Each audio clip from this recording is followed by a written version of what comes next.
Monsieur, bienvenue dans ce journal, à l'une de l'actualité. Après son discours dédié pour l'Afrique lundi 27 février aux Champs-Élysées, le président français Emmanuel Macron attendu à Kinshasa le 4 mars prochain. 52e session du Conseil des droits de l'homme à Genève, le président congolais Fétié Tshilombo a dénoncé pour la énième fois l'agression rwandaise dans la partie est du pays.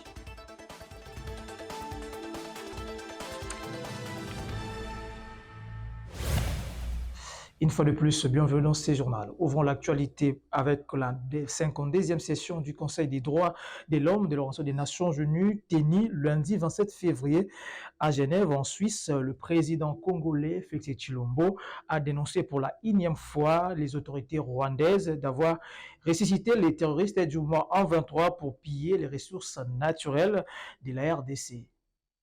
Session du Conseil des droits de l'homme de l'Organisation des Nations Unies, tenue à Genève en Suisse, que le président Félix Tshisekedi a rappelé le rôle du Rwanda dans la déstabilisation de la partie orientale de la République démocratique du Congo.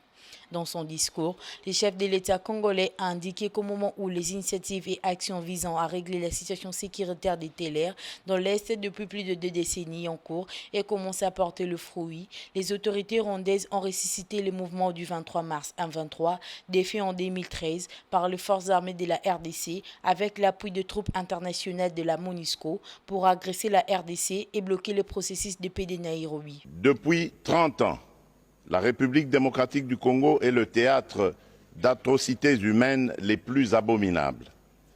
Des violations graves des droits de l'homme, des crimes de guerre et contre l'humanité y sont commis dans l'impunité la plus totale. Mon pays est devenu tristement célèbre en recrutement des enfants soldats et en violences faites à la femme qui ont atteint le paroxysme par les viols systématiques des femmes érigées en armes de guerre. En somme, les crimes de sang et l'immoralité ont été ainsi banalisés en République démocratique du Congo. À ce sujet, comme vous le savez, la République démocratique du Congo est secouée depuis 1994, année du génocide rwando-rwandais de triste mémoire, par des violences cycliques meurtrières et des pillages de ses ressources naturelles par des groupes armés terroristes évalués à environ 150 à l'est du pays et dont certains sont d'obédience islamiste intégriste proches de Daesh. Ces groupes opèrent plus spécifiquement dans les provinces de l'Ituri, du Maniema, du Nord Kivu et du Tanganyika. Il n'est plus un secret pour personne qu'ils sont entretenus, armés et soutenus par certains États de la région comme le Rwanda. À en croire, Félix Tshisekedi, derrière l'exhumation du mouvement terroriste M23, se trame la motivation inavouée de Kigali de poursuivre les pillages des ressources naturelles de la RDC et de placer sous impérium rwandais une partie de son territoire national. Notons que les patrons de la nation congolaise, Félix Tshisekedi, a balayé d'un revers de la main les allégations des autorités rwandaises selon lesquelles l'armée congolaise collaborait avec les rebelles rwandais.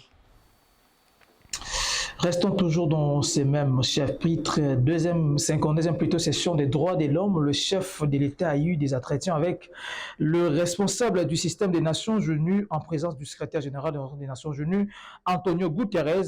Les entretiens ont porté sur la situation sécuritaire à l'est de la RDC, mais aussi les conséquences humanitaires. Et puis, dans son discours dédié pour l'Afrique, le président français Emmanuel Macron, attendu à Kinshasa le 4 mars prochain, dans son agenda, le président français parlera de la sécurité, santé, économique, forêt et culturelle. Avant de commencer sa tournée sur les continents africains, qui le conduira au Gabon, en Angola, au Congo et en République démocratique du Congo ce mercredi 1er mars, le président français Emmanuel Macron a présenté le lundi 27 février les nouvelles orientations de sa stratégie militaire et diplomatique pour l'Afrique. Dans son discours, il a parlé de 4 thématiques pour les 4 pays qu'il visitera dans 4 jours, dont pour la RDC et les échanges et les partenariats économiques, scientifiques économique et culturel à Kinshasa, mais aussi cette région en proie des défis sécuritaires. La guerre dans l'Est de la RDC ne doit pas être une guerre oubliée. Et c'est pourquoi j'ai passé autant de temps à parler avec chacun des acteurs et surtout que notre politique est de soutenir sans relâche le cadre des discussions que le Kenya et l'Angola ont mis en place. Et j'ai pu d'ailleurs aussi échanger avec les deux présidents pour soutenir les médiations régionales qui se sont déployées. Nous avons d'ailleurs soutenu le déploiement des troupes kenyanes dès qu'elles ont pu s'installer. Nous en avons été, je dirais, à l'initiative diplomatique. Et j'ai encore parlé ces derniers jours au président pour unifier les différents processus de médiation régionale.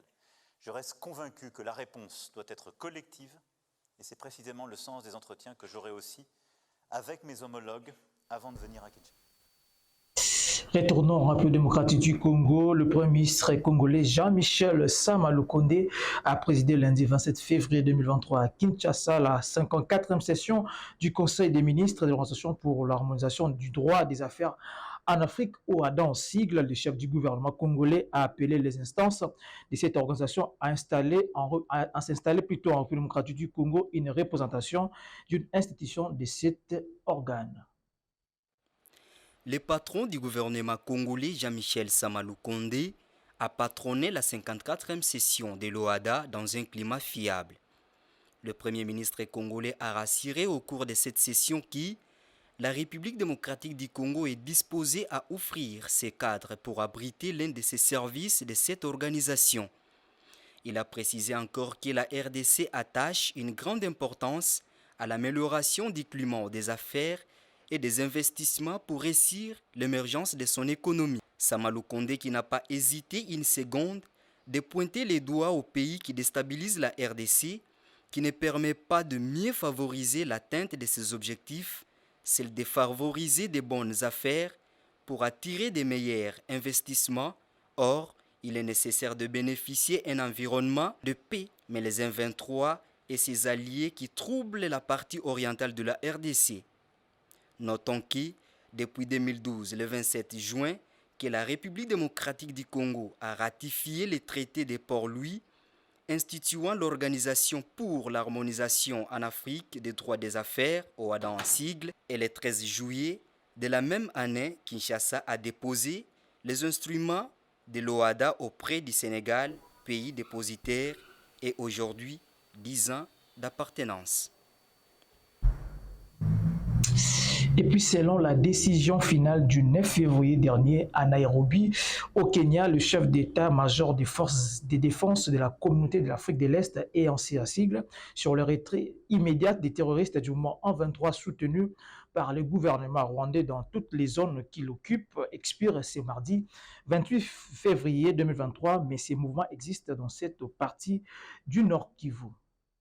Le retrait des rebelles soutenus par le Rwanda devrait débuter ce mardi 28 février 2023 sur les zones occupées, selon la décision prise du chef d'état-major des forces de défense de la communauté d'Afrique de l'Est lors de la réunion tenue à Nairobi le 9 février. Succès, les groupes terroristes poursuivent plutôt l'occupation de nouvelles entités. Signalons que cette recommandation du chef d'état-major de défense, le chef d'État des pays membres de l'EAC, avait appelé vendredi 11 février à un retrait de tous les groupes armés d'ici 30 mars dans l'est de la République démocratique du Congo. Restons toujours dans la partie est de la RDC. Au Nord Kivu, les déplacés de guerre situés dans les cités de Boulengo ont bénéficié de l'assistance humanitaire du Fonds de promotion de l'industrie FPI en sigle, dont le vice-gouverneur policier de cette province, Jean Akouka, a réceptionné les sacs de farine, de maïs et d'autres survivres. Les déplacés de guerre du Nord Kivu ne sont pas oubliés.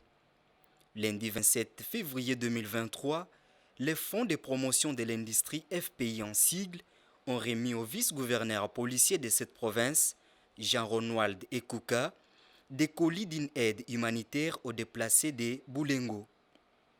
Ces déplacés de guerre causés par les M23 qui sèment les hostilités dans cette partie du territoire congolais créaient les grands dégâts humanitaires, notamment la manque d'accès à l'éducation des enfants mais aussi jetant plusieurs personnes dans une vie difficile.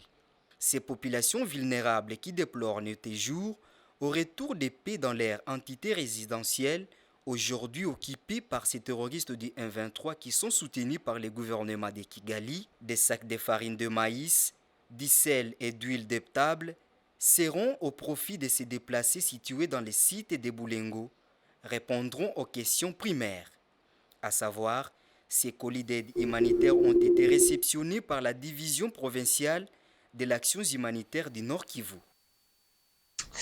Élection 2023 en République démocratique du Congo, le président de la Commission électorale nationale indépendante, CENI, Denis Kadima, a rassuré l'opinion nationale qu'internationale que toutes les machines qui peuvent être volées ne serviront à rien. Au contraire, elles deviendront les jouets car la fiabilité du processus ne souffre d'aucun mot. Alors suivez ces propos de Kadima. La CENI, on doit faire la lumière sur cette question, mais je suis seulement en train de relativiser les choses pour dire que ce qui a été vu, ce n'est pas un matériel sensible. Ça n'a pas un grand impact sur nos opérations. Et d'ailleurs, si je vais même plus loin, je vais dire, ces gens qui essaient de voler nos machines, je ne sais pas ce qu'ils espèrent faire avec. Parce qu'il faut d'abord voler, il faut avoir le moyen d'accès avec empreinte digitale, et puis à la fin de tout cela, il faut être en mesure de ramener ça dans notre système. C'est très compliqué.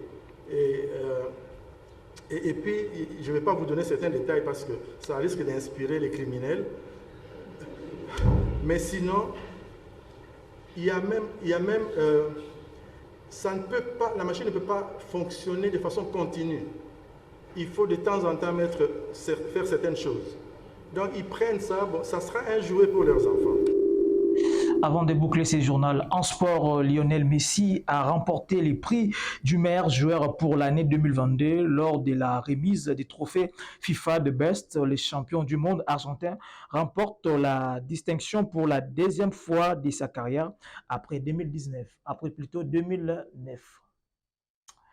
Voilà, c'est tout pour aujourd'hui, mais avant de nous séparer, place au rappel des titres. Après son discours dédié pour l'Afrique lundi 27 février aux Champs-Élysées, le président français Emmanuel Macron attendu à Kinshasa le 4 mars prochain. 52e session du Conseil des droits de l'homme à Genève, le président congolais Félix Tshilombo a dénoncé pour la 1e fois l'agression rwandaise dans la partie est du pays. Et voilà, nous sommes arrivés à la fin. Merci surtout à la grande équipe technique. L'actualité reste en continu.